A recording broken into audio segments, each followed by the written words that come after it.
So 4.2, this section is on area and how it relates to the antiderivative. Before we can really get into the meat of this section, though, I've got a little notation that I need to go over, and that's sigma notation. Sigma notation you may have seen from statistics. It's not used a lot in calculus until you get to calculus 3. Sigma notation is just a way of writing the sum of, say, functions or the sum of numbers.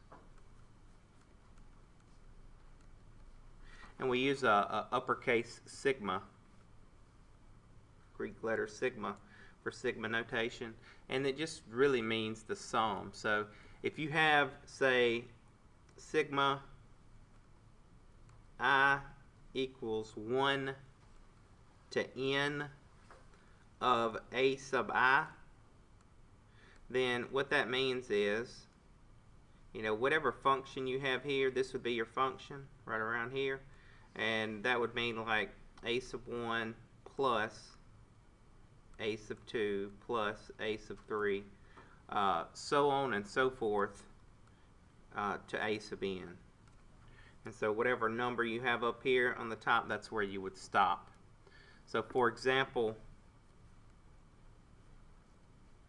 let's say I had sigma I equals 1 to 5 of just I. Then that would be equal to 1 plus 2 plus 3 plus 4 plus 5. Alright, and so that's how that could be represented. And then you could even get the answer for that if you wanted. That's not really the main thing, though. I just want you to understand the notation. Whatever you have after your Greek letter sigma, that's like your function. And so you just plug the numbers in from here to there and, work it out. So, I mean, it doesn't have to just be I. It could be the square root of I. It could be 1 over I. Any of those numbers would work.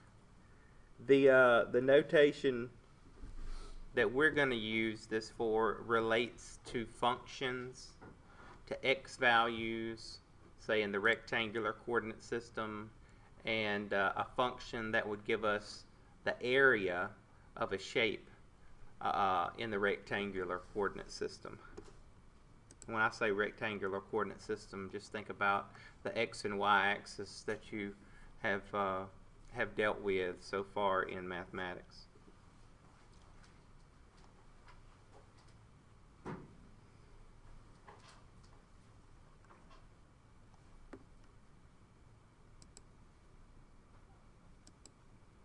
All right, and so how can we relate this to the antiderivative?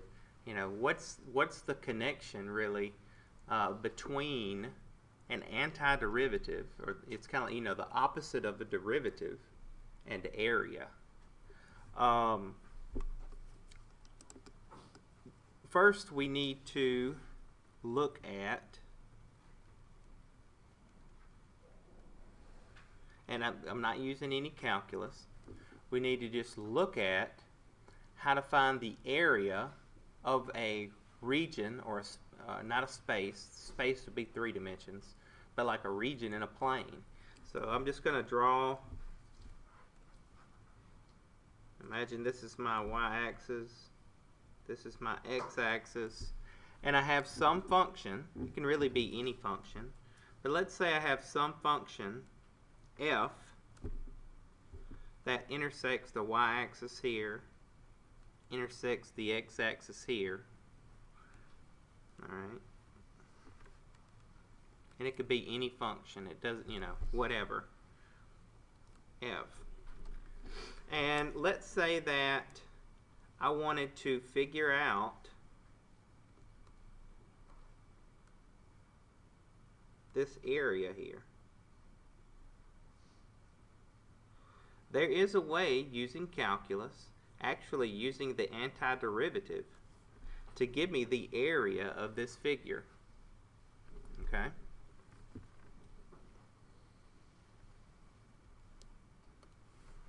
But to understand that, first, let's think of a way, how could we just get an estimate of the actual area? Let's think of a way maybe we could estimate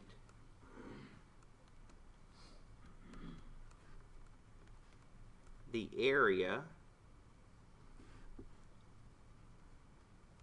under the curve F.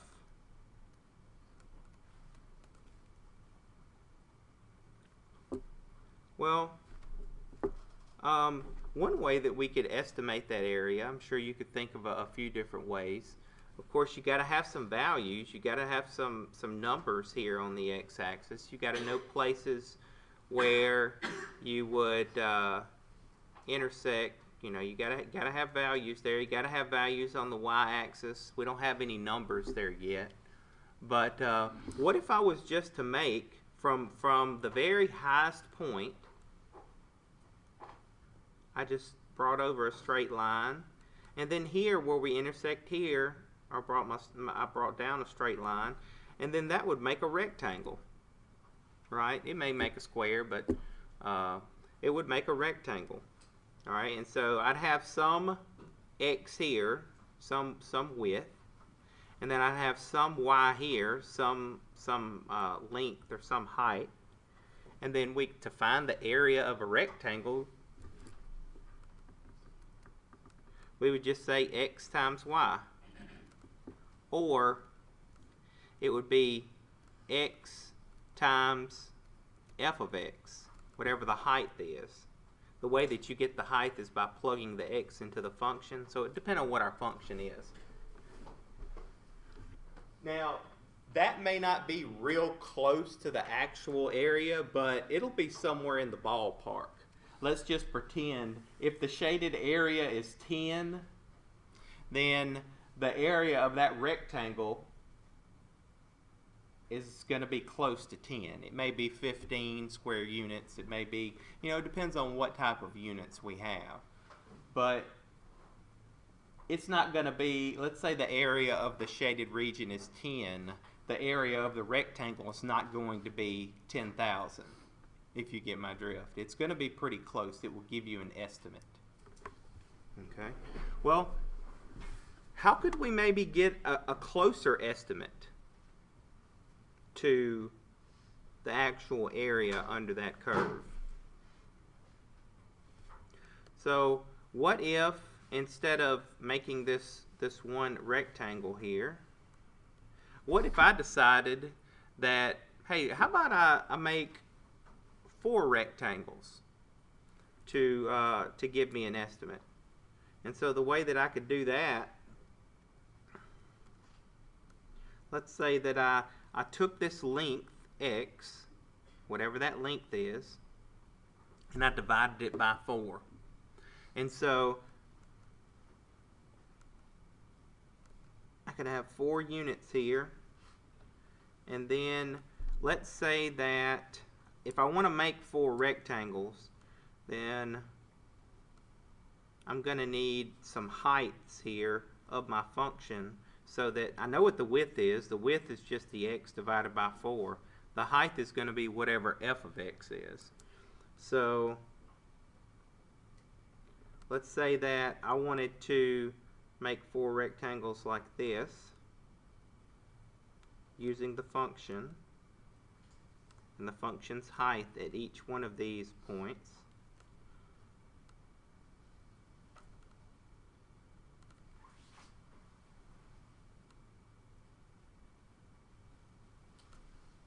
So that would give me an estimate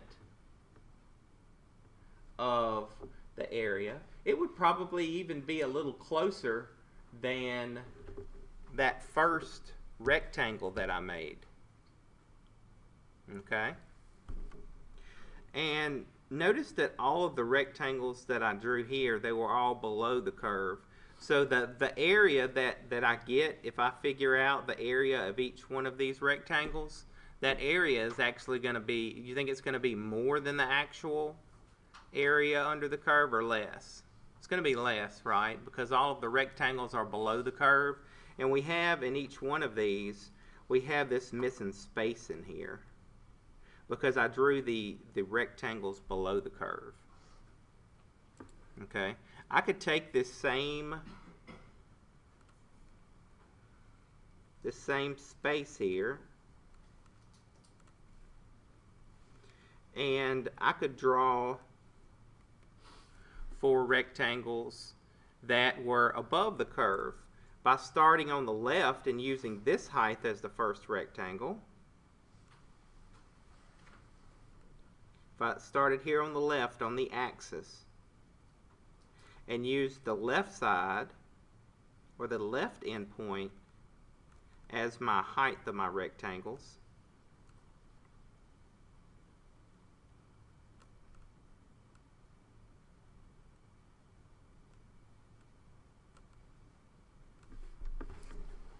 you see, I could estimate the area under that curve again. Now, do you think if I took and I found the area of each one of those rectangles and added them together, would my area be larger or smaller than the actual area? It'd be larger, right?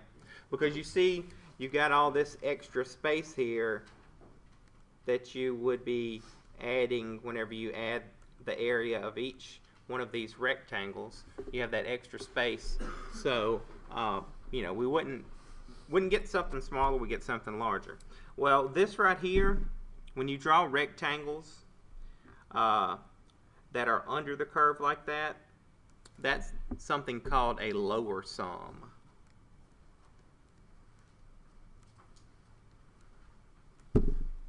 And if you draw rectangles about a curve where your rectangles are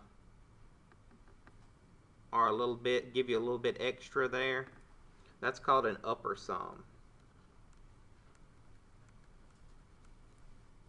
Okay, so that's 2 ways that we could get some estimates to give us the area under that curve. And we know that the actual area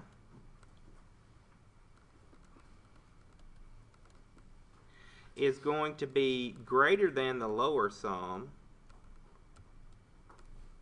and it's going to be less than the upper sum.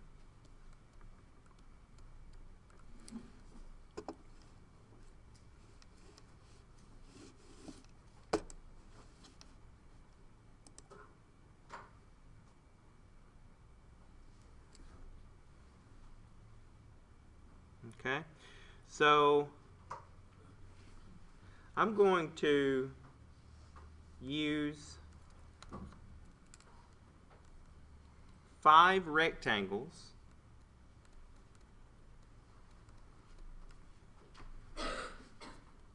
to find 2 approximations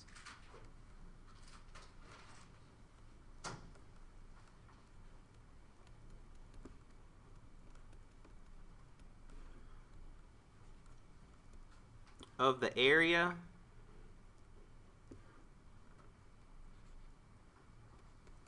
of the region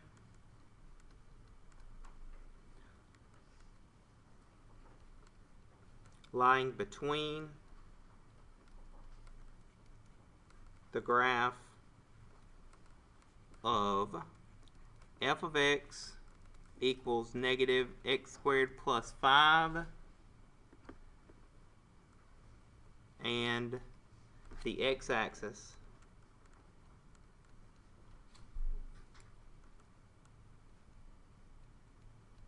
between x equals 0 and x equals 2. Alright, so for this problem to make a little more sense, let's actually just give a rough sketch of this graph. So using the math knowledge that we have about functions, if we were just to try to visualize this before we actually graph it, you can tell, since this is x squared here in your function, that it's a parabola or a U-shaped graph, right?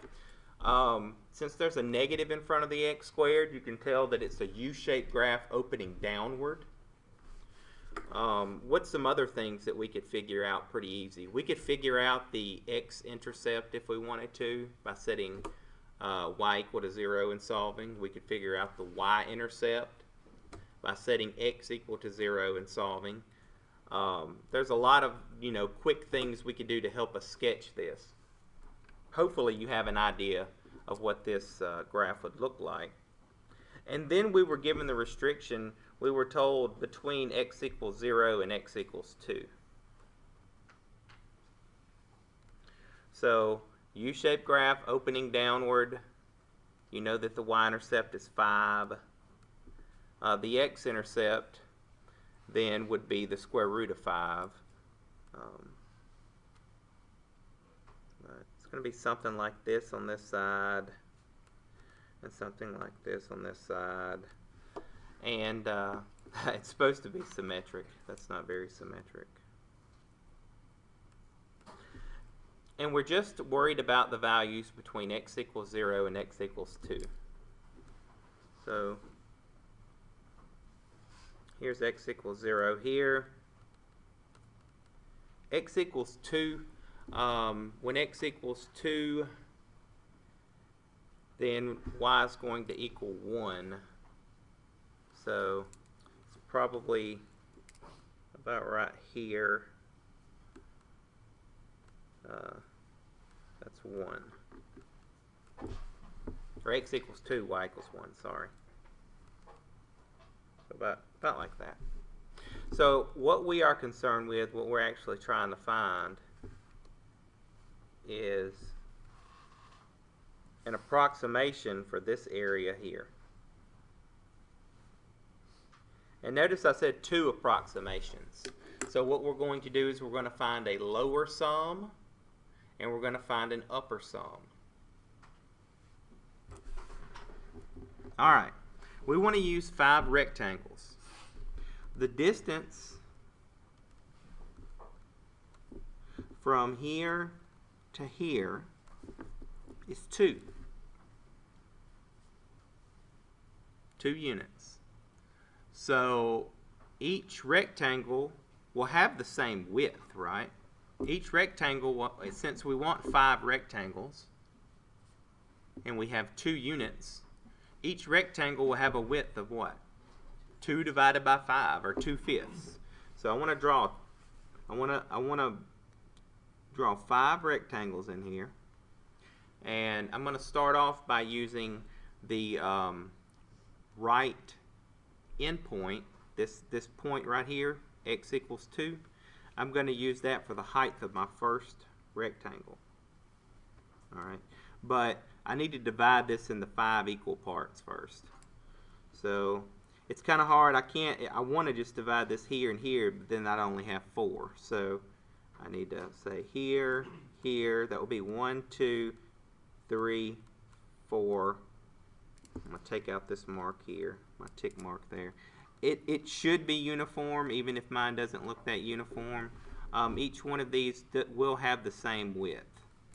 Alright, and we're going to start with the right endpoint here to give us the height of the first rectangle. And then we'll use this next x value. We're going to figure these x values out. But we'll use this next x value right here to give us the height of the next rectangle. The width is the same for all of these. But we're using the x value. We'll plug that in our function to figure out the height of the rectangle.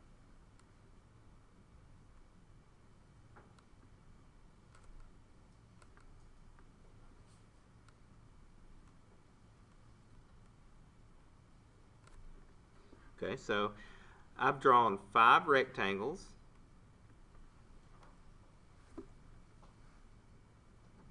And I do have a way of figuring out the x value. And that's because we know that if this thing is 2 units wide, and I want to use 5 rectangles, and I just say 2 divided by 5, or 2/5. And I'm starting at 0 right here. So this first x value here is 0. this x value right here would then be 0 plus 2/5, or 2/5. This next x value here is 2/5 plus 2/5, or 4/5. Alright, then add 2/5 again, that's 6/5. Add 2/5 again, that's 8/5. And then this last one here, add 2/5 again, that's 10/5, or 2. You can write 10/5 in there, but we know that's 2 anyway. Okay? So those values are important to our problem because we use those values to help us figure out the height of each rectangle. We know that each rectangle has a width of 2/5. It's just we have to use the actual x value there to give us the height by plugging it in the function. Because what happens whenever I plug in, say, 2/5 into the function, that's the value up here that would give us the height of this rectangle. Okay? So the actual right, these are right endpoints that we're using.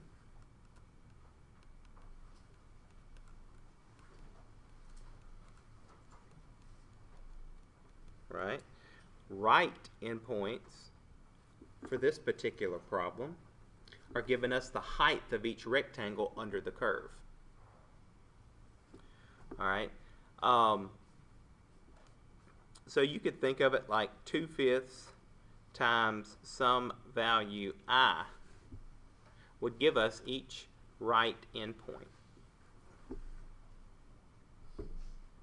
where I is just equal to 1, 2, 3, 4, 5, so on and so forth. Alright, so we are going to use, or what are we going to do to figure out this area? We are going to have to plug in x values into our function. What was the function?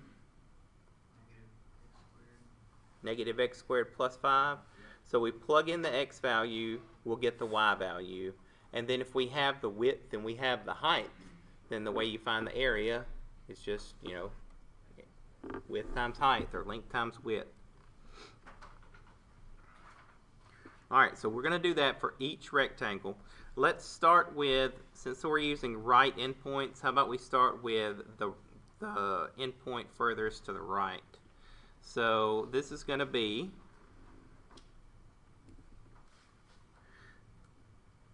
let's see, we need to figure out f of what? 2 or 10/5. And then we're going to multiply that times the width of the rectangle that we know is 2/5. So that will give us, if we say f of 2, that gives us this height, times the width, that will give us the area of this rectangle. And then we're going to add, we're going to say f of 8/5, that gives us the height of this rectangle.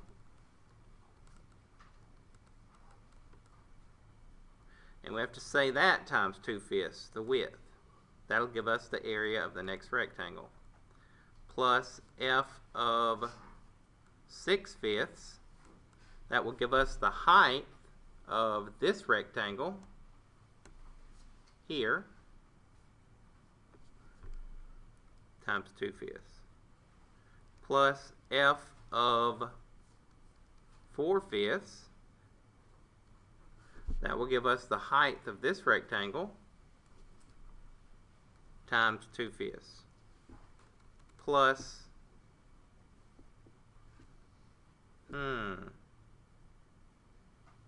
f of what? Yeah, don't get confused here. 2/5, that's this x value. But then we have to say that times 2/5. Now, it's very important that we stop there, because if we say f of 0, if we do it again, we're adding another rectangle over here on this side. So we don't want to have 6 rectangles. We only wanted to use 5 on this problem. Alright, once I figure that out, get that number, that's equal to the lower sum.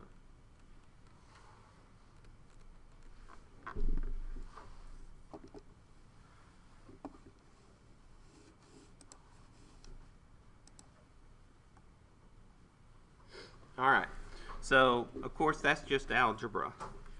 So f of x was equal to negative, what was it, negative x squared plus 5. We could simplify this a little bit, right? Since we're multiplying each time times 2/5, you could just say 2/5 times f of 2 plus f of 8/5 plus f of 6/5 plus f of 4/5 plus f of 2/5. And that you can do that because, again, you're multiplying each one of these times 2/5, so it's kind of like you could factor that out. And then you're just trying to figure out this right here. So we want to plug in a 2. If you find f of 2, plug in a 2 right here and square it, that'll be 4, but there's a negative in front, so that's negative 4 plus 5. That gives you what? 1 when you plug in a 2. Plug in a 8/5. So 8/5 squared is what?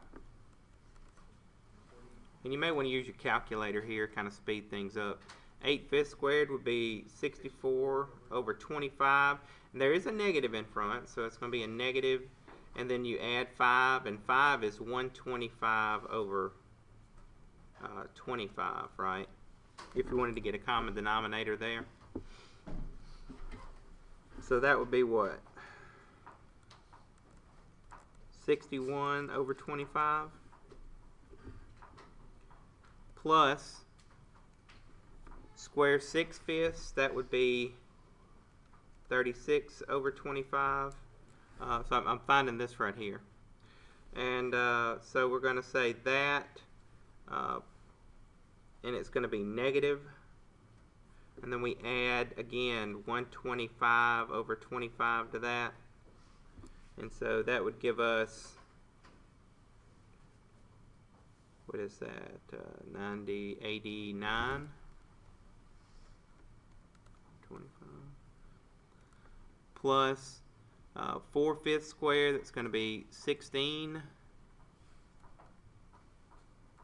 25ths. That will be negative plus 5 or plus 125 over 25. So that would be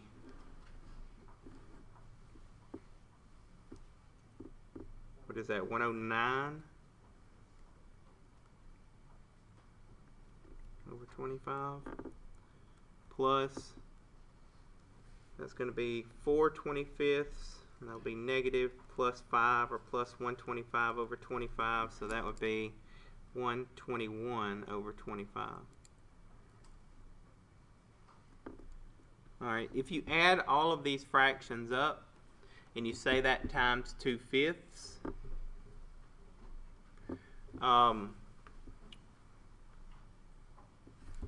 let's make sure that's right. Looks about right. Anybody see any mistakes? Where'd that 1 come from? This first 1 right here came from, if you plug in a 2 up here in your function, you plug in a 2, that's going to be 2 squared, which is 4, and then it's a negative, so negative 4 plus 5 gives you that 1. Alright, if you add all of those together, you say that times 2/5, then you're going to get 162 over 25, which is equal to, if you wanted to give it a decimal form, which I'm not a big fan of, that would be 6.48. Okay, so that's just an estimate for the area under the curve. Now we're going to use some of these same values. It's not going to take us as long when we do our upper sum. You'll see why in just a second. But I'm going to draw that graph again.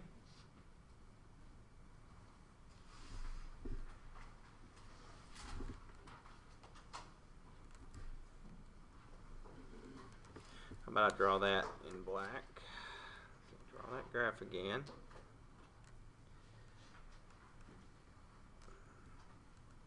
I'm just going to draw the region this time that we're concerned with. It was about like that.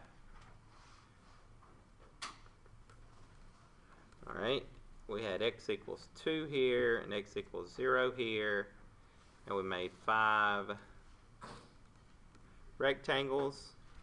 Now, this time, instead of using the right endpoint, I'm going to use the left endpoint. And let's see what that does if we use the left endpoint.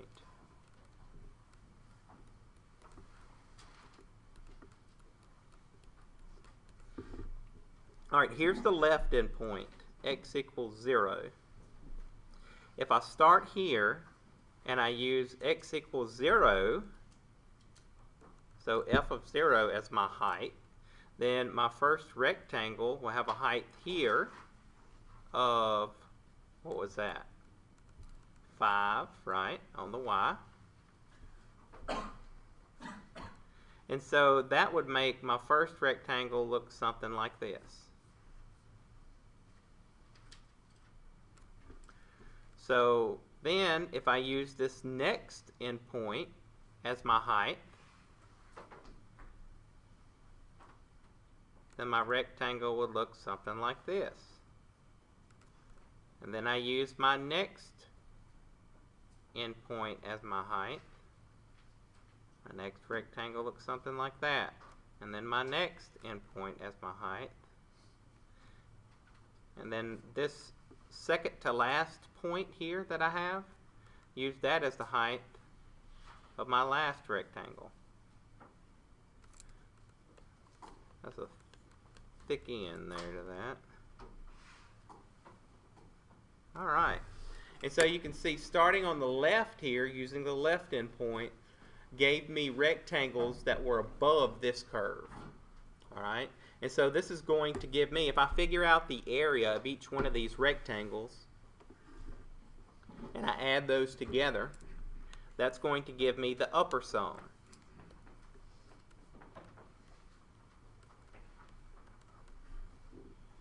So the upper sum is going to be equal to length times width, or height times width, height times width, height times width. Okay? And so that's going to be 2/5 times, the width is the same every time, so I can do that simplifying like I did last time, factor out the 2/5. Now what values go in here? We're starting on the left, so the first x value that I use is 0, so I'm going to have to find f of 0. That's going to give me the height of my first rectangle, plus, what is this next x value here? F of 2/5, right? Because that's 2/5 units wide. That gives me the height of the second rectangle. Plus f of 4/5, the height of the next rectangle. Plus f of 6/5, the height of the next rectangle. Plus f of 8/5, the height of the last rectangle. Now don't say plus f of 2, because then that would mean we're making some extra rectangle out here.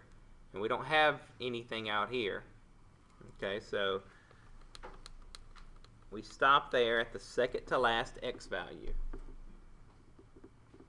Now, we've already figured out, or we've already written down some of these values. Remember, this was f of 2, but then this was f of 8/5, f of 6/5, f of 4/5, and f of 2/5. So we can just copy those values down. All right, I'm going to write it above. All right, so it's 2/5 times, we would have 61 over 25 plus 89 over 25 plus 109 over 25 plus 121 over 25. The only value we don't have is f of what? 0. What would f of 0 be? 5, right? Plug in a 0 into this function right here, you get 5. So that's the height of that first rectangle. All right, if you add all of these values together and then you say that times 2/5, you get 202 over 25, which is equal to 8.08. So the upper sum for this area around this curve, or below the curve, is 8.08. So that means we know that the area of the region is less than 8.08 and greater than 6.48. Now we started out with one rectangle, and I told you we could get an estimate using one rectangle. We used 5 rectangles here. 5 rectangles gives us an area that is closer to the actual area. If you use 10 rectangles, yes, it takes a lot longer, but that would give you something even closer to the actual area. If you use 25 rectangles, 100 rectangles, 1,000,000 rectangles, that gives you something even closer. So that's why we started out with that summation notation. We're summing up all of these areas. Well, what if I could sum up an infinite number of rectangles? Well, to sum up an infinite number of rectangles, then I would have to maybe, for that to make sense to me, I would have to use a limit and maybe let this width here, because what happens, the more rectangles that I use, or that I want, the width gets smaller and smaller. And the width there, we could say, is our change in x. So that change in x gets smaller and smaller and smaller. And if we let that width approach 0, where it's almost 0, but it's not quite 0, then we have that infinite number of rectangles there. Then we can find the actual area under the curve. Okay? And the way that you do that is actually, that's the definition, or that's how an antiderivative is defined. Okay? So the way that I can find, and I'll go over this next class meeting, but the way that I can find this actual area under the curve is by using the antiderivative, or the what we call a definite integral.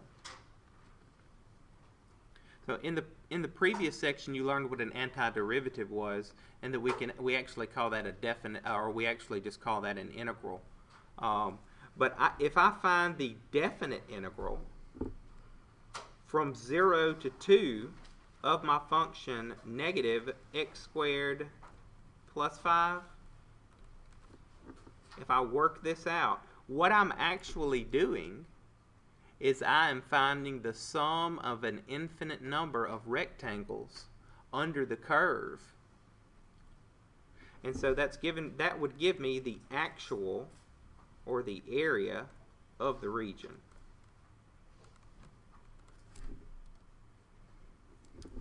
And so this number would have to be greater than 6.48 and less than 8.08.